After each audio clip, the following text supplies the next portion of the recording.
Bonjour à tous, comme promis, je vous ai parlé des 25 films canoniques de la saga James Bond et à partir d'aujourd'hui, je vais vous parler des 3 films non officiels. Alors pour bien comprendre qu'est-ce qui s'est passé, donc les droits d'adaptation de James Bond sont détenus par la société Eon, donc le Broccoli, et en fait pour un petit peu les différencier, c'est ceux qui ont le gun barrel au début, ainsi que le 007 avec le pistolet plus d'autres petits signes comme ça. Mais il se trouve qu'il y a eu des soucis de droit d'auteur à un moment donné, donc c'est pour ça que vous avez 3 films qui sont non officiels. Donc quand vous achetez le gros coffret James Bond, généralement ces 3 films ne sont pas dedans parce qu'ils sont à part.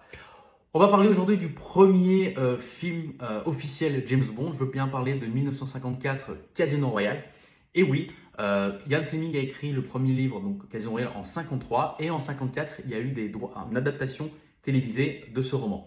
Donc pour bien comprendre qu'est-ce qui s'est passé, une chaîne de télévision a racheté les droits pour adapter ce roman. En fait, pour la télévision. Donc à l'époque, c'était un peu différent. C'est pas comme Netflix aujourd'hui où on filme et tout. C'était plutôt une scène de théâtre filmée. Donc en fait, vous avez un décor et tout. Les acteurs évoluent, vous avez plusieurs caméras et en fait, c'est passé en direct. Donc il n'y a pas de très peu de cuts, il n'y a pas de décor qui bouge ou quoi, il n'y a pas de scène.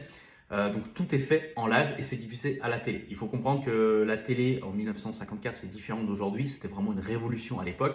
Je vous invite à regarder Retour vers le futur où justement ils disent il y a une télé par foyer, vraiment c'est un événement, quelque chose, tout le monde se rassemble pour regarder ça. Et à l'époque, les spectateurs américains peuvent se rassembler pour regarder ce film. Alors, globalement, grosso modo, ça adapte le premier roman de Ian Fleming, James Bond, qui pour le coup a été appelé Jimmy Bond pour s'adapter au public américain, arrive dans un casino et doit jouer une partie de baccarat contre le chiffre, le fameux le chiffre, pour avoir des informations secrètes et tout par rapport au spectre. On va retrouver Vesper Lynd, on va retrouver Felix Leiter, on va retrouver quelques personnages, mais globalement c'est une sorte de pièce de théâtre, donc c'est pour ça qu'il y a peu de décors, peu d'action, des choses comme ça. C'est un film qui est très intéressant à voir, pour être honnête. C'est loin des James Bond, il n'y a pas d'action, il n'y a pas de course-poursuite, il n'y a pas d'explosion. Par contre, on suit le roman, grosso modo, et d'un point de vue historique, c'est très intéressant de voir. On regarde comment sont faits les films à l'époque, comment est-ce qu'on réadapte des choses.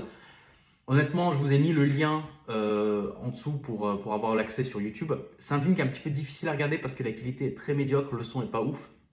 Mais pour votre propre intérêt personnel, je vous conseille de jeter un coup d'œil. C'est un monument de l'histoire, vraiment, c'est hyper intéressant.